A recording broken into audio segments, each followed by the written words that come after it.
Hello my Patreon friends, hope you're all okay, and welcome to Hi-Fi News, etc. And we've got some trivia for you in a moment, and then we've got 3 companies worth of news, but actually 4 products. Then I have a hints and tips thing for you, which centers around cleaning your stylus, and then the answer to this particular trivia question. So the theme for this particular trivia question is really, I'm going to be grabbing a famous painting, which may have been borrowed or even pastiched, and I really want you to tell me what's the album cover, what's the name of the album, and who is the band who used this image that you can see on screen right now. And just to let you know, the name of this artwork is called The Snake Charmer, and the artist is Henri Rousseau. Henri Rousseau, The Snake Charmer. Who is the band? What's the name of the album? Answer at the end of the video. And before we get to that, we're going to do some hi-fi news, and let's talk Chord electronics.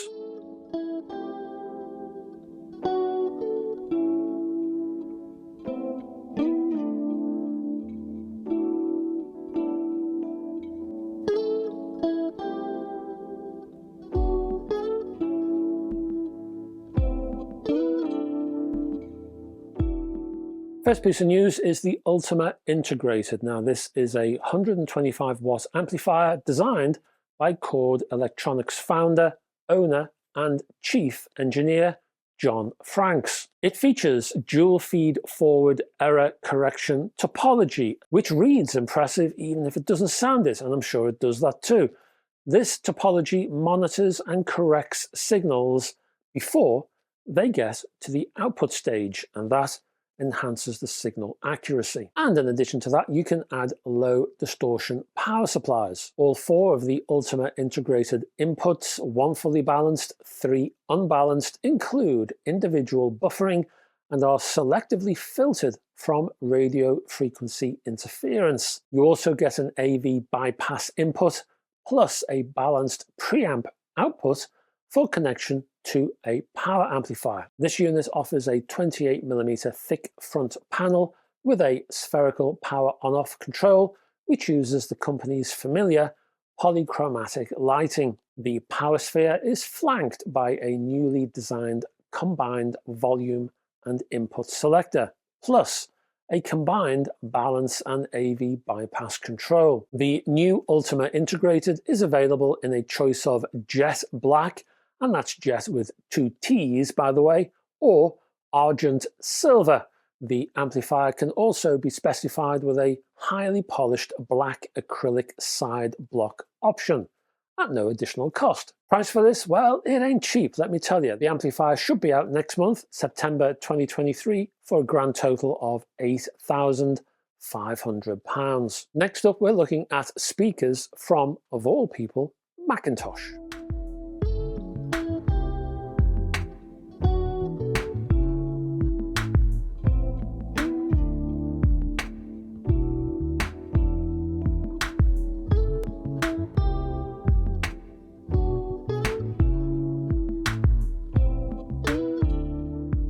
Now, McIntosh has announced the launch of its latest speaker, the ML1 Mark II loudspeaker, a new and improved version of the brand's original 1970s ML1. The external design of the ML1 Mark II looks kind of familiar, with an oiled American walnut, solid wood cabinet and satin finish veneer. Internally though, well, there's a big revamp, as you might expect. The ML1 Mark II is a 4-way speaker that uses 5 separate speaker drivers. First up, well, you've got a whopping 12-inch bass driver, that's 305mm, in a sealed enclosure with a polypropylene cone and dust cap with synthetic rubber suspension. Next is a lower mid-range driver, well actually 2 mid-range drivers, lower mid-range drivers I should say, both at 4-inch, that's 102mm. The lower mid-range drivers can be found in a sealed sub-enclosure, also with polypropylene cones and dust caps with synthetic rubber suspension. Now, if you have a lower mid-range, you will have upper mid-range drivers, and there's only one of those, and that's a 2-inch 51mm soft dome driver. And there's a small tweeter, just the one, 3/4 of an inch or 19mm. That's a titanium dome tweeter, the same tweeter, incidentally, that's used in the XR50 and the XR100 speakers. The ML1 Mark II additionally includes a matching stand with a vintage die-cast aluminium name badge on the base. It comes with feet for use on hard floors and spikes for use on carpets. The ML1 Mark II, again, pretty pricey. We're looking at either £14,000 or $12,000 or €16,000 per pair. And there is a link if you want to find out more. I will put that below in the description. And we will stay on the speaker theme, but this time we're looking at Yamaha and a pair of stand-mounted speakers, specifically the NS800A and the smaller NS600A.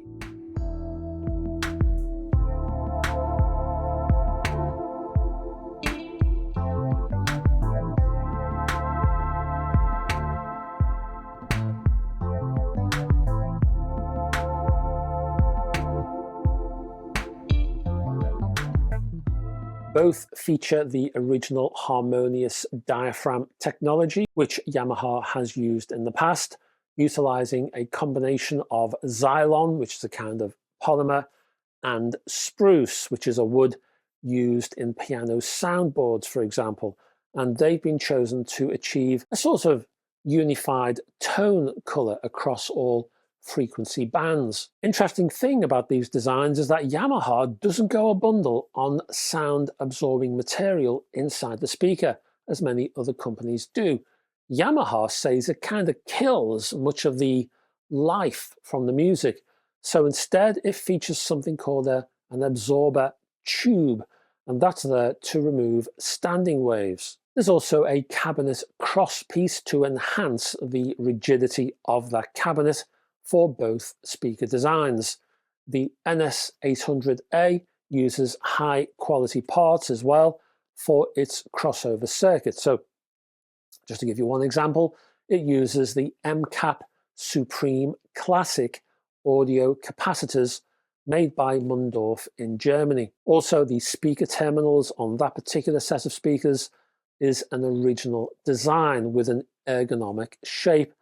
You also find a twisted flare port, and that's included. That adds a little twist inside to reduce noise around the port itself. Oh, and both sets of speakers have their own stands. More detail now. Well, the NS800s, they are 6 ohm speakers. Price £3,598, €3,998. That is a two-way design with a 6.5-inch or 160mm mid-bass driver, plus a 30mm, quite a large 1.25-inch tweeter. As for sensitivity, well, I did say these are 6 ohm speakers, so sensitivity is only 86.5 decibels, and that reflects that 6 ohm reading.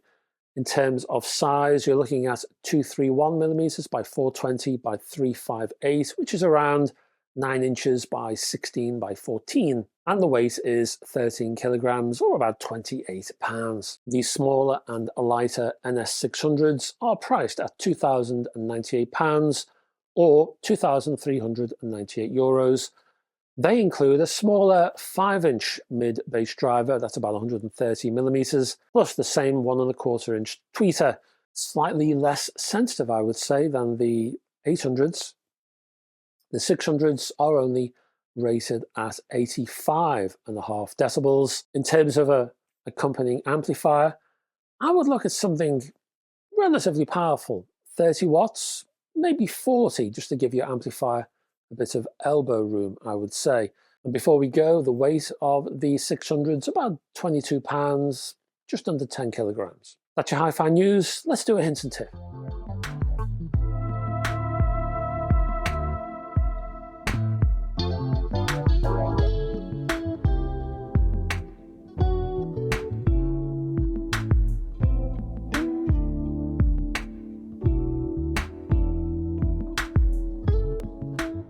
Now, one of the pitfalls of doing this job is that when you post something somewhere, sometime, you think your job on that particular subject is done. That information is out in the world, and now you can rest easy and you can put your feet up. And well, of course, that just ain't so, especially when you receive a host of questions on that very subject that you thought you'd already covered. And that's fine, because it's terribly thoughtless and just a little bit egotistical to think that people will be searching for every single word and every single sneeze and every single burp I have ever uttered over the years. So, for those who've asked the question, a few brief tips on cleaning your turntable stylus and where I stand on the matter. Now, I have done a buyer's guide on this subject right here, exclusively on Patreon, and I'll put a link probably down in the comments if you'd like to have a look at the full thing, because it includes interviews with Audiophile and Goldring, who both offer their knowledge and expertise in that guide. Briefly though, well, in the old days, going back a bit, I used to use a brush and alcohol to clean my stylus, but I don't do that any longer. And there are two reasons for that. Despite the recommendation, either online or in the instructions for these things, to brush your stylus in a back to front motion, there is unnecessary stress placed upon the stylus tip when you do this. The brushing motion depends on you, of course, and also your own technique, and that motion is rarely consistent, and also the pressure you apply is largely unknown in force terms. It's never again consistent. Secondly, if you use alcohol while you're doing that cleaning with the brush, you risk, and it is a risk, the liquid running all the way up the cantilever via capillary action and causing damage, rust even, inside the cartridge body. Thirdly, oh, there's a third one. Thirdly, most stylus tips are stuck onto the cantilever itself via kind of cement of some sort, and it has been known that these stylus tips can be dislodged by both the rubbing action of the brush and the corrosive nature of the alcohol itself. Instead, I use one of those cleaning pads, you know, the type of thing where you move your arm and then you lower the cartridge and the stylus tip into the pad, and then you lift the whole thing up again, and any dust that was on the stylus itself has been left in the relatively sticky pad. Now, I use one of two. I either use a cheaper vinyl Passion Dust Buster, which you can buy online for about £25, or my own personal favourite, the DS Audio ST50, which is more expensive at £80, but more effective in my opinion. In addition, you might have seen a bit of a hoo-ha on the internet claiming that cleaning pads are bad for your stylus, but I don't agree, and I think more research is needed, if research is needed in the first place. I have never had an issue with these cleaning pads, put it that way, and in addition, I've never had a need to be suspicious in the first place. So I'm very happy with cleaning pads. As I say, check out my guide.